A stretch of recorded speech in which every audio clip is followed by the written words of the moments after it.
I'm a sculptor and a street artist, and tonight I want to talk about a magical and mind-blowing new technology called virtual and augmented reality, and how it can catapult us from the information age into the knowledge age. But before I talk about what's so incredible about this technology, I want to build some context around the discussion. I want to talk about my favorite four-letter word. We know where we are on the map. We're familiar with that. But very few of us have stepped back and seen where we are in time. And knowing that can give us clues as to what makes all of us sitting here today so special and so unlike any other humans that have come before us. And knowing what makes us different can help us see the challenges that we're going to face and the advantages that we can wield to create the world that we want, the future of our dreams. I want to start by taking a journey into the past. This is a street art piece I did comparing the time dinosaurs and humans have been on Earth. Each circle equals 1 million years, and we have 180 million years of dinosaurs and 3 dinosaur ages. And how long do you think Homo sapiens took? A quarter of a circle. As you can see, we literally just got here. I have to admit, dinosaurs seemed minimally important in my mind. I had no idea that Earth was their planet. So what have we done in this quarter of a circle? Well, we had a long period of the Stone Age, then the agricultural age and the industrial age, and all of you sitting here today ended up in that teeny tiny red square, the digital age, the information age. Now, what comes next is hotly debated. Will it be the virtual age, the experiential age, the space age, the superhuman, the maker, the nuclear? Well, I believe we will look back on this and call this the knowledge age, and possibly the wisdom age. In the last few generations, genius minds like Buckminster Fuller, Werner Vinge, Gordon Moore of the Moore's Law, Heidi and Alvin Toffler, and Ray Kurzweil started mapping progress over time. And they noticed patterns, and they realized something quite astounding. Whether you're talking about inventions on the periodic table, or computing, or patents, transistors, population, even TED viewership, we are seeing a trend toward exponential change. And what this means is, what happened in the last 10 years has nothing to do with what can happen in the next 10 years. So even if you understand this trend toward compound growth, if we don't find ways to visualize it, it's going to be hard to change our way of thinking. So let's go back to the street. Now, we as humans were able to run at a speed of 15 miles per hour, and we weren't able to go faster than that until finally we rode horses for 30 miles per hour. And we did that for thousands and thousands of years, and we couldn't go any faster. Until one day, we invented the Model T. How fast do you think that we can go today? 17,000 miles per hour in the space shuttle. This is what it would look like before we rode horses. And all of us ended up in what I call the jackpot generation. Now, let's look at this on a chart. We rode horses, and in a little over just 100 years, we went from cars to exploring outer space. Now, one of the things we're realizing is these trends are not just happening in technology, it's happening in companies and social structures. I mean, just look at decentralized ideas like Uber ride-sharing and couch surfing and Airbnb. It's causing social and legislative upheaval. I mean, we've all seen massive companies like Kodak and Blockbuster struggling to stay relevant. And look at food. You've got Coca-Cola selling vitamin water and McDonald's putting kale on the menu. So we have to find ways, even big things like big political parties and governmental systems, to transform themselves so they can change more quickly. Now, I realized that we as humans individually might not be mentally prepared for all this change. So I went back to the streets to try to start conversations about the future, to get people talking about it, to get people thinking about it.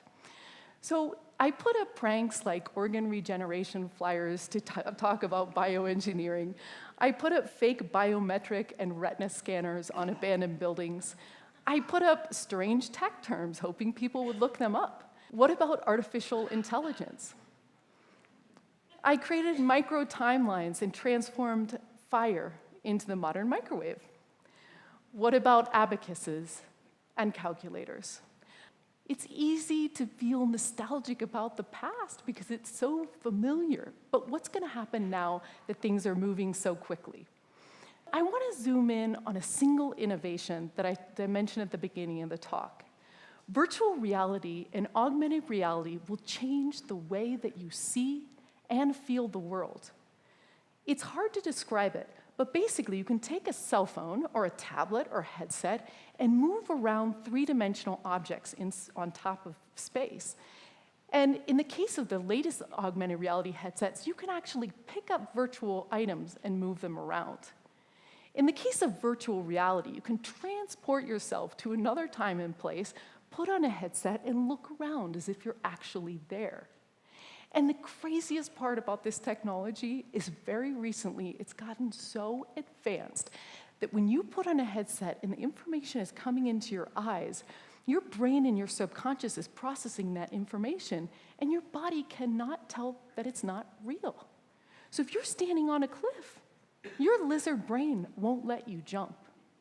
Now, this is a whole new operating system, just like the internet and cell phones have been. And we can hardly imagine our life without those.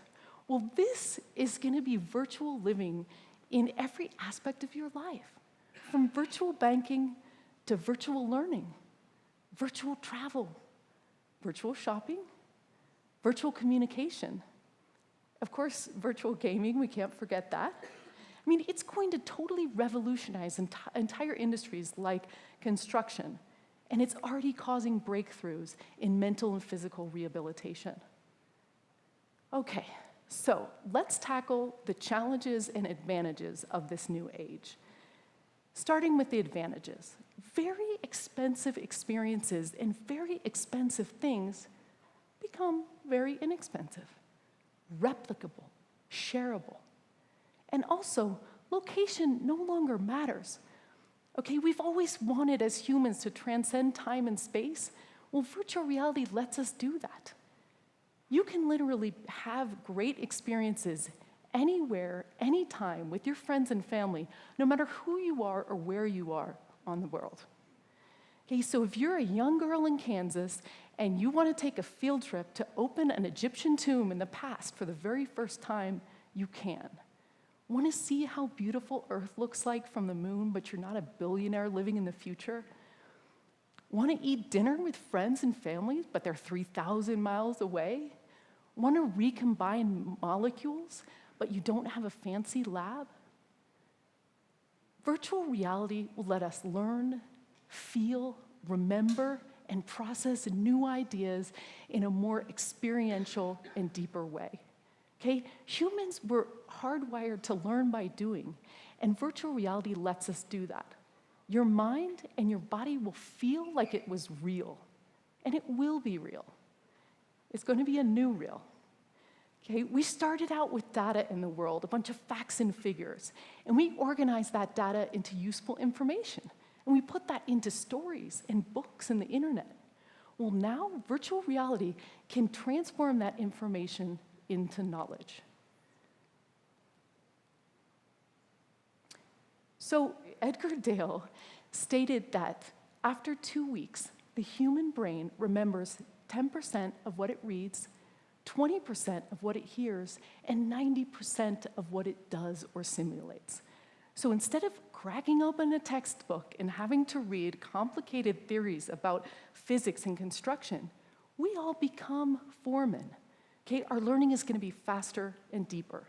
And the everyday person with augmented reality can now fix their fridge or their car, pulling in the exact information needed at the exact moment in time.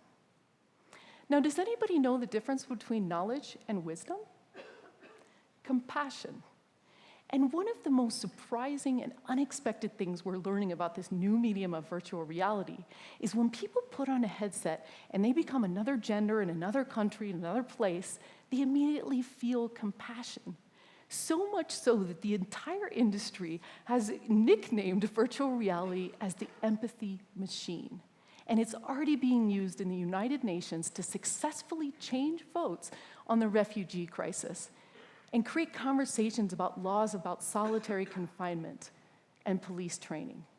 I believe that if we can spread compassion, we can see the wisdom age in our lifetime. I was so blown over by this technology that I started to incorporate it into my street art and my prints.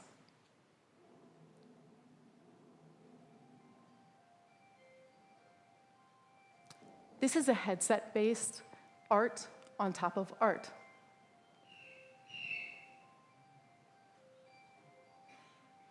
This is a postcard that becomes Harry Potter. And my most recent work takes the sounds made by the viewer and creates animations.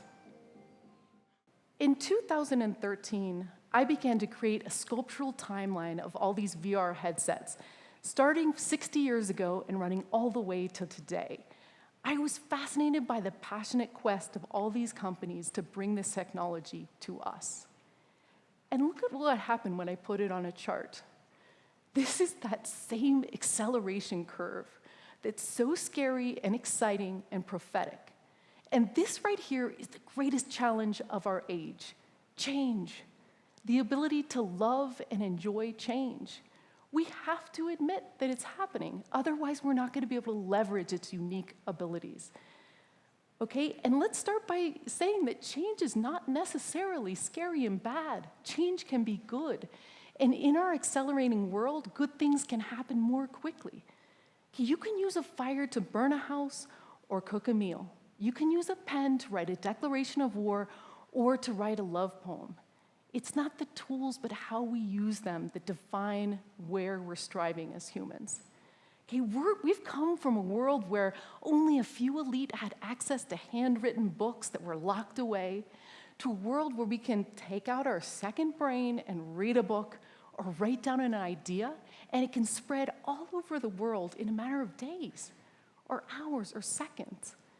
That has never been possible in any other generation before. The other thing that we need to focus on as a challenge is the ability to become more fluid, less rigid. I mean, I will admit it's so hard for me to change my opinion about something that I've already decided upon. But we're going to have to rethink solutions to problems that we thought we already solved. And nobody knows the mindset of this acrobatic reinvention better than the hardware engineers that are working so passionately to bring this revolution to us. The Toffler stated that the time between the original idea and mass adoption is now momentary. The typewriter was invented in 1714, but it was 150 years before the first model became available. Hey, virtual reality took a third of that time.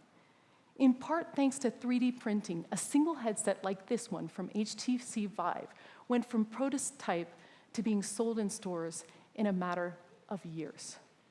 Okay, this is what it takes to succeed in a changing world. The ability to scrap our ideas, to change our minds, and to be curious rather than fearful of the unknown. And who knows, we might have to rethink schools. I mean, how do we even teach critical thinking? We might have to study teenagers to become less fearful of change. I mean, how do we make our governments and our universities and ourselves more responsive and nimble?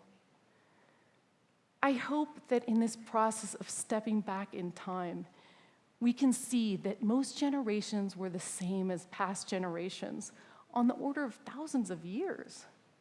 People were born into the same world that they died in. Not anymore.